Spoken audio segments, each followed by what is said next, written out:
It's nice to see some familiar names on the agenda, and I hope by the time you see this that I'll have seen some familiar faces too. My talk today will be more general than most of the presentations you've been seeing. I'll start by discussing where we are at USDA with respect to research policy and best practice. Then I'll introduce WorldFair, a specific international project where some of your colleagues are involved that may connect the data sharing dots for you. So let's start with our departmental regulation 1020-006. Approved last July, this regulation governs how all of the USDA research agencies and those researchers who are funded by them are accountable to the public for the results of our research. You can see the actual regulation and some of the answers to questions about it here at this website at the National Ag Library. But good data management planning and best practice and data sharing are not just something to do because you have to, because a regulation says you have to. As many of you know, it really is best practice. A study published in 2020 asked more than 2,000 researchers how they maintained their data. These green bars are the best practice, making use of professionally managed repositories. Not only can you be sure that you've got the data for the long term for your own use, you don't have to do extra work to share it. The blue bars are those methods that are able to be transitioned to best practice, but it'll take a little bit of work.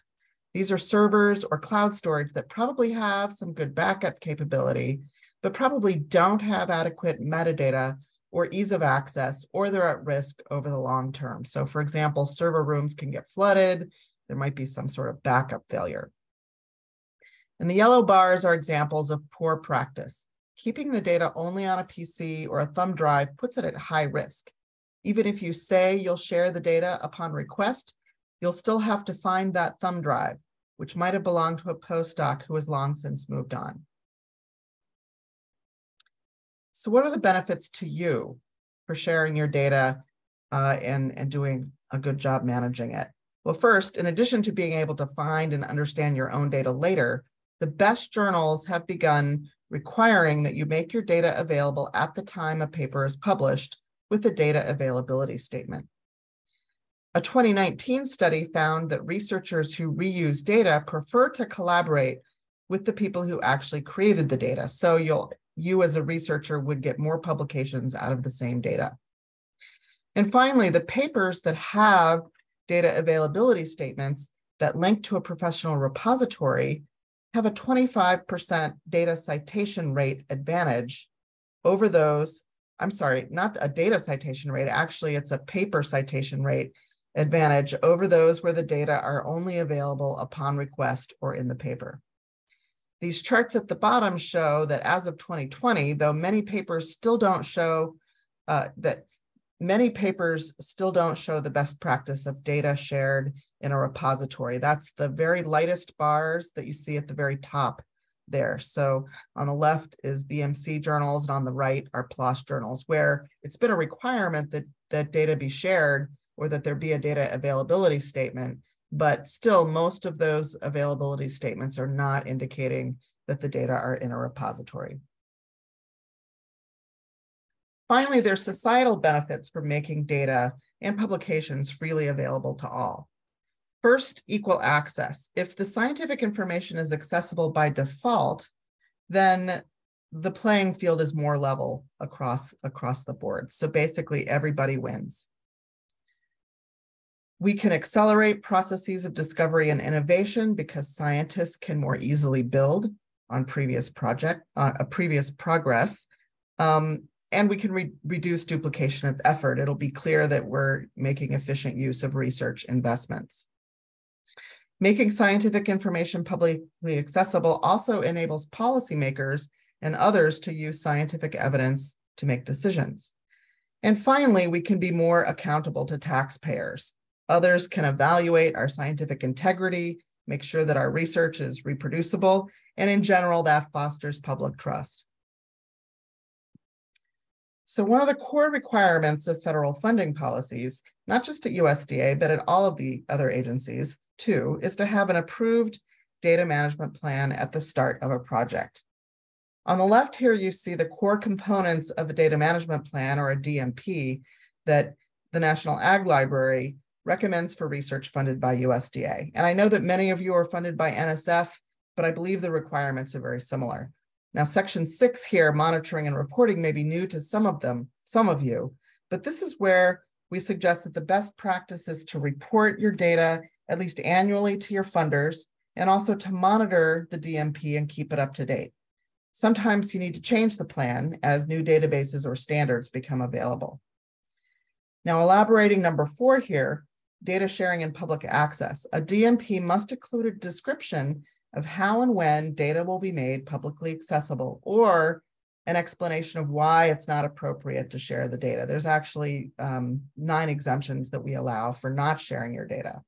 That includes things like sensitive data that should not be made available. But even when data are not made publicly accessible, any USDA funded research that leads to the collection of these data must still be accompanied by a data management plan.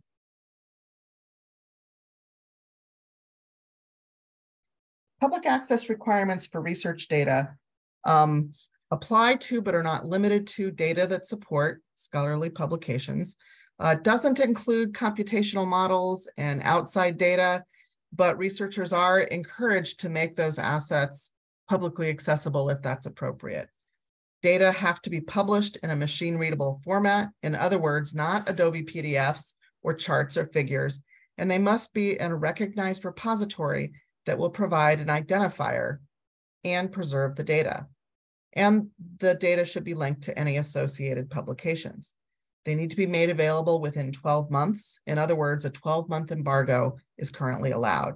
And finally, there should be a catalog. If it's funded by USDA, there should be a catalog entry in the Ag Data Commons that either points to the data repository that houses the data, or to data in the Ag Data Commons itself.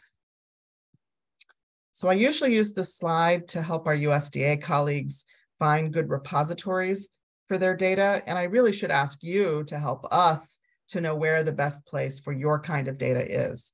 And if you have data that's collected with USDA funding, you can always put it in the Ag Data Commons, which is our free repository at NAL. We have resources to help you. Ag Data Commons is set up to be self-serve, but we do have a team that helps you. So please feel free to look at the data submission manual, but also to contact us. The last thing I'll cover from USDA requirements is that you need to have an individual digital persistent identifier, such as an ORCID ID. When fully implemented, all authors of research products will need to have and use this identifier when publishing. This is my ORCID ID as an example.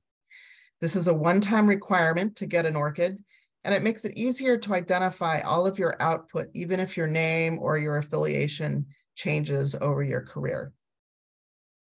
Now, the next one is not a requirement, but I'll note that it's also best practice to publish your research methods with an identifier, a DOI, and we encourage people to do that with protocols.io, although there's other ways to do it as well. And then finally, when you're publishing your papers or your data, be sure to credit your funder with grant numbers. That helps link everything together. Basically, your papers, your data, your body of work, and your protocols should all be linkable with the appropriate identifiers. So with the few minutes I have left, I want to make you aware of an international project funded by the EU that Chris Taliga and Diana Cox-Foster and I are all involved in. This is a collaboration between CoData and the Research Data Alliance, and in particular, the Improving Global Agricultural Data Community of Practice, which I invite all of you to join. You'll see the link at the bottom there. The World Fair Project is all about how to assess and improve the fairness of data in 11 research areas. That's the wheel up at the top right of the screen. And FAIR is findable, accessible, interoperable, and reusable. Agricultural biodiversity is one of those 11 case studies. So the Ag Biodiversity Group is currently in the discovery phase to identify and look closely at different data sources for plant pollinator data. The FAIR implementation profile that you see a screenshot of here on the right helps determine how well each of these data sources adheres to FAIR principles. In the pilot phase, 5 projects will be chosen for improvement to help them better adopt FAIR data principles. Even if you're using the databases that I saw in the registration pre-meeting survey, you may still need a little work to make sure that your data are truly interoperable and reusable. And I'm hoping that this workshop will help with that. The final phase of the World Fair project will be to publish refined rubrics for assessing the fairness of plant pollinator data specifically. You can use the QR code here on the right. I hope it's not blocked by my view to make sure that your data are included in the assessments for this project. Note that all of the data sets that are already indexed by GBIF should already be on our list, but you may have other data sets that are not specimen related that you want to add. The bottom line is that sharing data is just the first step. They won't be truly useful until they're FAIR data. So to wrap up, I'm just going to go back to the first part of my talk and summarize the takeaways. There's many reasons why public access is important: for progress and equity in science, for integrity and accountability. You'll find the same requirements that we have at USDA. You'll find those same requirements at NSF and other federal funders.